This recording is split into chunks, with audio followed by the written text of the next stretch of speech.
2 நாட்களாக மக்களிடத்திலே ஒரு பரபரப்பு செய்தி. இன்றைக்கு தமிழ்நாட்டிலே முன்னணி நாளிதழாக இருக்கிற ஒரு தமிழ் நாளிதழும் முன்னணியாக இருக்கிற சமூக வலைதளங்களிலே முதன்மையாக இருக்கிற இன்றைக்கு ஒரு நிறுவனமும் சேர்ந்து மிக தெளிவாக ஆழமாக உண்மையாக 234 சட்டமன்ற தொகுதிகளிலே அவர்கள் உங்களை போன்றவர்களிடத்திலே சந்தித்து வாக்காளர்களை சந்தித்து அவர்கள் கேட்டிருக்கிறார்கள். இன்றைக்கு நடந்திருக்கிற அந்த சர்வே ரிப்போர்ட், அந்த விவரங்கள் முழு பக்கமாக பத்திரிகையில வெளியிட்டிருந்தாலும் கூட நான் 3 அந்த சர்வேனுடைய புள்ளி விவரங்களை உங்களோடு பகிர்ந்து கொள்ள நான் பெருமைப்படுகிறேன், ஆசைப்படுகிறேன், மகிழ்ச்சி அடைகிறேன். சிறப்பாக செயல்படக்கூடிய எதிர்கட்சி தமிழகத்திலே நாங்கள் தான் கட்சி என்று சொல்பவர்களுக்கு மத்தியிலே மக்கள் தீர்ப்பு, மகேசன் தீர்ப்பு, சிறப்பாக செயல்படக்கூடிய எதிர்கட்சி என்று 51% பேர் தீர்ப்பளித்திருக்கிற அனைத்து இந்திய அண்ணா திராவிட முன்னேற்ற மற்ற கட்சியெல்லாம் இதான் கள நிலவரம். அதற்கு அடுத்ததாக சிறப்பாக செயல்படும் எதிர்கட்சி தலைவர் யார்?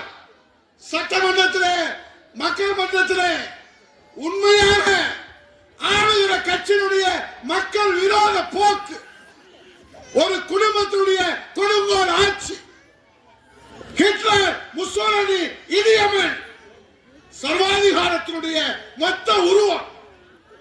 ஆனால் முகத்திலே சிரிப்பு, நெஞ்சிலே வஞ்சம், ஏமாற்றுதல், இதனுடைய மொத்த உருவமாக இருக்கிற ஆளுகிற கட்சி திமுக ஸ்டாலின் ஃபெயிலியர் மாடலை உண்மையிலே நெஞ்சுரத்தோடு தோலளித்து காட்டுகிற ஒரே எதிர்கட்சி தலைவர் புரட்சி தமிழர் ஐயா எடப்பாடியார்.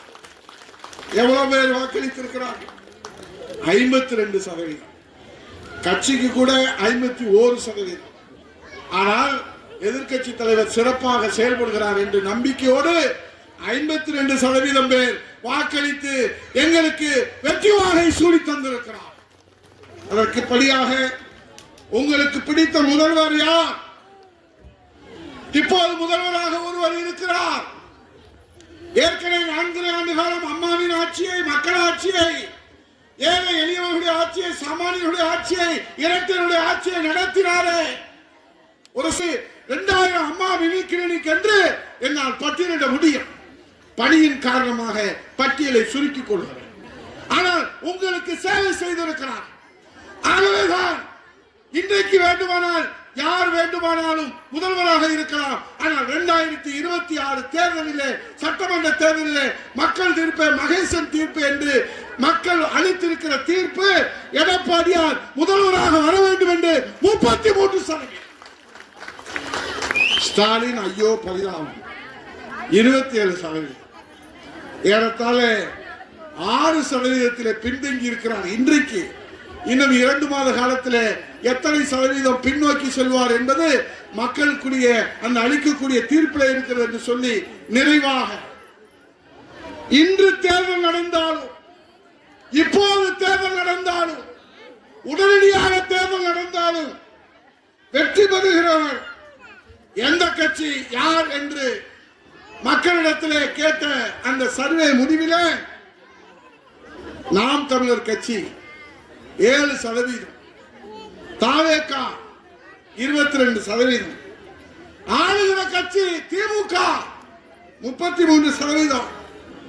மிக விரைவிலே உங்கள் ஆட்சியோடு ஆளுகிற கட்சியாக வர இருக்கிற அனைத்து இந்திய அண்ணா திராவிட முன்னேற்ற கழகம் இரட்டை இலை 38% எடுத்து தமிழகத்திலே முதலிடத்திலே இருக்கிறார். அதிலே திருமங்கலமும் முதலிடத்திலே நீங்கள் தீர்ப்பளித்திருக்கிறீர்கள். ஆகவே உங்களை வணங்கி கேட்டுக்கொள்கிறேன். தேர்தல் நேரத்தில் மாயாஜால வித்தைகளை காட்டுவார்கள். ஏனால் ஆளுநர் உரை கூட ஒரு மந்திரத்திலே மாங்காய் காய்க்கும் என்கிற ஒரு மாயாஜால அறிக்கையை தாக்கல் செய்தார். ஆகவே மாயாஜால அறிக்கையை காட்டுவதில்லை திமுக காரர்களை. அவர்கள் அதிலே வல்லவர்கள், ஆனால் நாங்கள் நல்லவர்கள். உங்களுக்காக உழைப்பதை தவிர, உங்களுக்காக சேவை செய்வதை தவிர புரட்சி தமிழர் ஐயா எடப்பாடியாருக்கு வேறொன்றும் இல்லை. தன்னை உங்களுக்காக அர்ப்பணித்திருக்கிற தலைவர் புரட்சி தமிழர் வருங்கால முதலமைச்சர் ஐயா எடப்பாடியார் அவர்கள். ஆகவே நேரத்தின் அருமை கருதி இன்னொரு சந்தர்ப்பத்திலே உங்களை சந்தித்து உங்களோடு நான் விரிவாக பேசுகிறேன் என்பதை சொல்லி 5 தேர்தல் வாக்குறுதிகள்.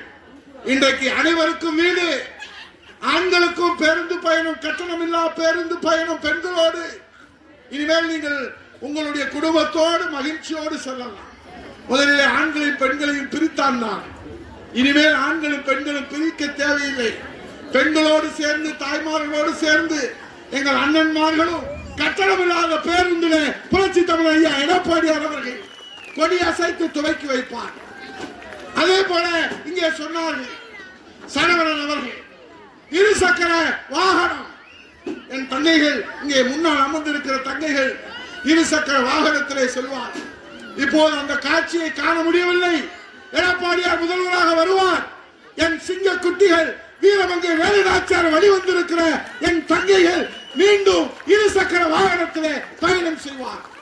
அம்மா கொடுத்ததை புரட்சி தமிழர் ஐயா எடப்பாடியார் வழங்குவார்.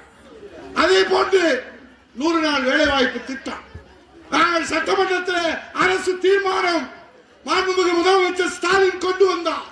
அண்ணா திராவிட முன்னேற்ற கழகத்தின் சார்பில் அதில் பங்கேற்று விவாதிக்கிற அந்த வாய்ப்பை வழங்கினார். அப்போது கேட்டோம், நீங்கள் ஏன் இந்த போராட்டம் செய்கிறீர்கள், ஏன் ஆர்ப்பாட்டம் செய்கிறீர்கள், ஏன் ஆரவாரம் செய்கிறீர்கள்? 100 நாள் வேலை வாய்ப்பிலே சம்பளத்தை வாங்கி தருவதற்கு துப்பில்லாத கட்சி திமுக. உங்களுக்கு அதுக்கு 39 நாடாளுமன்ற உறுப்பினர்கள். என் அன்னை தமிழக மக்களுக்கு ஒரு சம்பளத்தை பெற்றுத்தர முடியவில்லை. துப்பில்லாத கட்சி புரட்சி தமிழர் ஐயா எடப்பாடியார் 2999 கோடி 3000 கோடி மாண்புமிகு மத்திய உள்துறை அமைச்சர் அமித்ஷாஜி அவர்களிடத்திலே சென்று பெற்று வந்து கொடுத்தார். ஆகவே எதற்கு அதிகாரம், எதற்கு ஆட்சி, எதற்கு அங்கீகாரம்? தமிழ்நாட்டு மக்களுக்கு சேவை செய்வதற்கா? ஆகவேதான் புரட்சி தமிழர் ஐயா எடப்பாடியார் தேர்தல் வாக்குறுதியாக இனி 100 நாள் அல்ல 150 நாட்களாக புரட்சி தமிழர் ஐயா எடப்பாடியார் முதலமைச்சராக வந்தார். அதை நிச்சயமாக அதை நிறைவேற்றுவார். ஆகவேதான் இன்றைக்கு இருக்கிற இந்த திட்டங்கள் எல்லாம் தாலிக்கு தங்கம் திட்டம், மடிக்கணினி திட்டம், அம்மா விழிக்கணினி. அதே போல நீங்கள் பொங்கலுக்கு தான் புத்தாடை வாங்கியிருப்பீங்க. இனி தீபாவளிக்கும் புத்தாடை கொடுக்கக்கூடிய திட்டத்தை புரட்சி தமிழர் ஐயா எடப்பாடியார் அறிவித்திருக்கிறார். இதையெல்லாம் நீங்கள் மனதிலே கொண்டு யார் எத்தனை பொய் வாக்குறுதிகளை கொடுத்தாலும் நாங்கள் ரெட்டல கட்சிக்காரங்க, நாங்க எம்ஜிஆர் கட்சிக்காரங்க, நாங்க அம்மா கட்சிக்காரங்க, நாங்க எடப்பாடியார் கட்சிக்காரர்கள் என்பதை உச்சப்பட்டியிலே வாக்குகளை எண்ணுகிற போது இரட்டையிலே இரட்டையிலே இரட்டையிலே என்பதை நீங்கள் அருகூர்ந்து நிச்சயமாக நம்பிக்கையோடு இந்த கொட்டுகிற பணியிலையும் கூட இத்தனை தாய்மார்கள் எங்களுடைய அன்பான அழைப்பை வேண்டுகோளை ஏற்று வருகை தந்தமைக்காக உங்கள் ஒவ்வொருடைய பாதங்களின் தொட்டு வணங்கி நன்றி கூறி வாக்களிப்பீர் இரட்டையிலே வெற்றி பெற செய்கிற இரட்டையிலே என்று சொல்லி அன்பழகனுக்கும் செல்வம் அவர்களுக்கும் மீண்டும் மீண்டும் நன்றியை தெரிவித்து வணங்கி விடைபெறும்.